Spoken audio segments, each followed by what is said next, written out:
معزز سامعین گرامی قدر، ملک کے اندر حالات تیزی سے پلٹا کھا رہے ہیں۔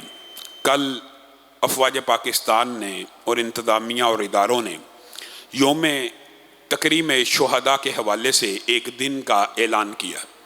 اس حوالے سے میں یہ بات کہنا چاہتا ہوں کہ تکریم شہداء کا جو کنسیپٹ ہے وہ تو قرآن پاک میں اور اسلام میں موجود ہے، اور اسلام اور مسلمانوں سے زیادہ شہداء کی تکریم کا کنسیپٹ کسی مذہب میں موجود نہیں ہے۔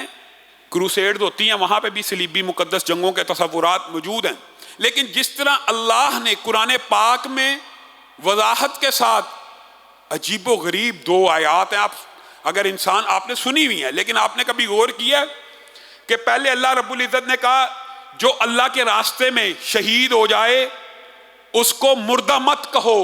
پہلے یہ کہا ہے مردہ مت کہو، اللہ کے ہاں زندہ ہے، تمہیں کیا پتا وہ کیسی زندگی ہے۔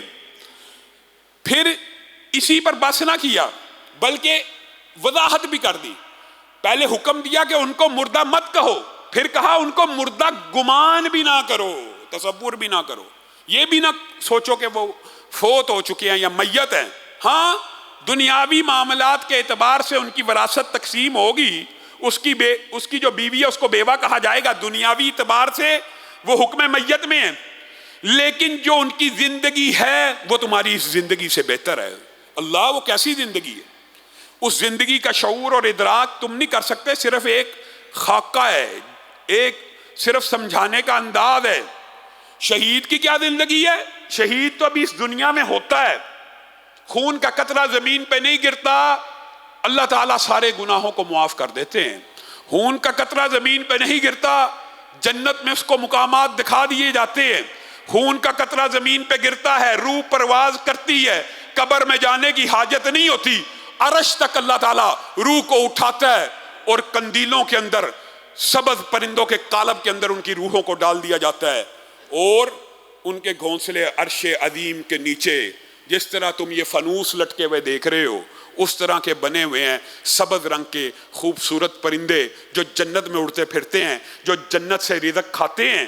اب بتائیے یہ جو خوبصورت منظر کشی ہے اور کسی مذہب اسلام کے علاوہ ہے؟ تو تکریم شہداء کی تکریم تو اللہ بھی کرتا ہے، اللہ بھی شہداء کی تکریم کر رہا ہے۔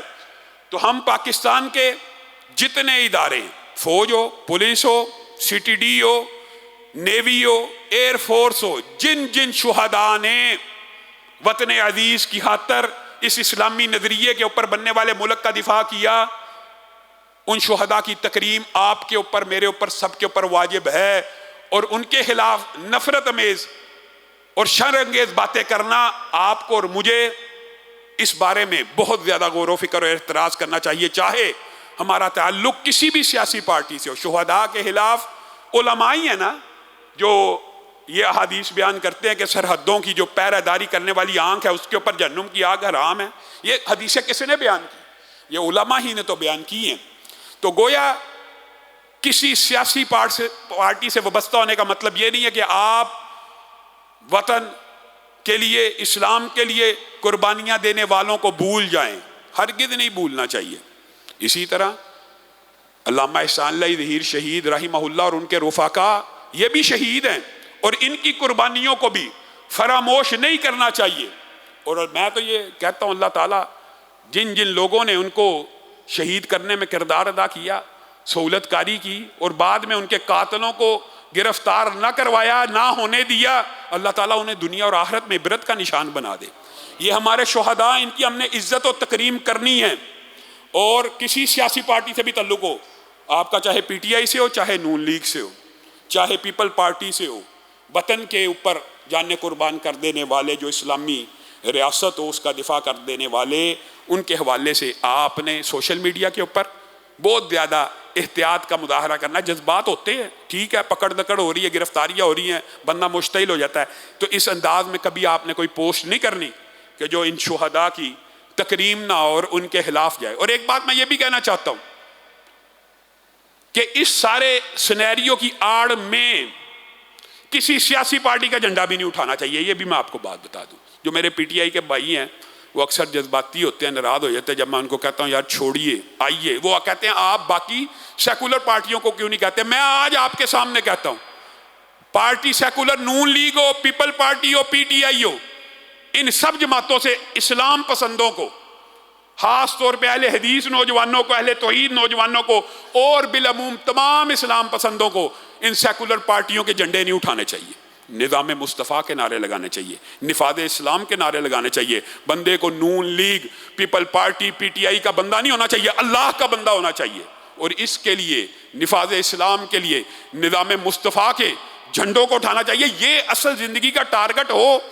سیاسی لیڈر کسی کو کوئی پسند آ جاتا ہے، سیاسی لیڈر نبی نہیں ہوتا. نہ یہ مقام نبوت ہے کہ اس نے یہ پسند کر لیا تو دوسرے نے یہ پسند کیا تو کافر ہو گیا. اور بھائی سیاسی لیڈر جو پسند ہے نہیں ہے. لیکن یہ بھی ایک عجیب ٹرینڈ چل پڑا ہے فوج کی. سب سے پہلے آپ کو پتا اس وقت جس وقت کوئی نہیں تھا بولتا 9 مئی کے سانے کے اوپر، سب سے پہلے ہم نے یہ کہا تھا کہ جنہوں نے املاک کو جلایا، جنہوں نے یہ دنگا فساد کیا، انہیں نشان عبرت بنایا جائے. بلکہ ہم نے یہ مطالبہ بھی کیا کہ جتنا مالی نقصان ہوا ہے جن لوگوں نے، جن بلوائیوں نے جلایا، ان سے وصول کیا جائے. لیکن یہ کیا کہ فوج اور اداروں کی حمایت کی آڑ میں کوئی نون کا جھنڈا اٹھا لے، کوئی جنون کا جھنڈا اٹھا لے. وہ جو پورے سال میں 2 سال میں گستاخیاں ہوئیں، صحابہ کے اوپر تبرئے ہوئے، اس کے خلاف دفاع صحابہ ریلی کسی نے نہیں نکالی. لیکن اب پورے ملک میں دفاع نون، دفاع جنون ریلیاں نکل رہی ہیں. اہل حدیث نوجوانوں کو، اہل توحید نوجوانوں کو، اسلام پسندوں کو ان ریلیوں میں بھی شرکت نہیں کرنی چاہیے. فوج کی اور اداروں کی حمایت غیر مشروط ہے، لیکن اس کی آڑ میں اگر آپ پھر سیکولر پارٹیوں کے جھنڈے اٹھانا چاہتے ہیں تو اس چیز سے ہم سب کو اجتناب کرنا چاہیے.